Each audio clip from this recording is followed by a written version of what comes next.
Hey everyone, this is Tim from YourSixStudios. Today in this video, I'm going to show you how to connect to a hotel Wi-Fi and authenticate it on your Xbox X or S. So to do this, let's go up to the top and go to Settings right here and select this.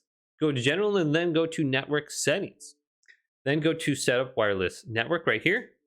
And then press X to scan and refresh the wireless networks. And you should be able to see the hotel Wi-Fi in here. Simply select it. And then you'll have to type in the specific password. Now, when you get to the end of this process and you're connecting to the network, there's one last thing that you need to do. You need to authenticate it. So everything else is going to be pretty much the same. You can see I'm connected. Now I want to go to the Xbox button right here, go to My Games and Apps, then go to See All, scroll on down to Apps, and go to the Microsoft Edge internet browser right here and open it up.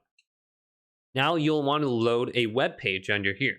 So you can go to like the plus icon and just load a new web page. And instead of loading that web page, it's going to load the hotel Wi-Fi page. And this will give you an option to accept the permissions so that you could use the internet. So you'll authenticate it, and then you should be connected to Xbox Live once you do that. And you should be able to see your friends list and everything else. So pretty much just connect, enter in the password, come to the web browser and authenticate it, and you should be good to go. Hopefully this video did indeed help you out. If it did, leave it a big thumbs up and subscribe to my channel down below for more tech help videos coming up next on YourSixStudios.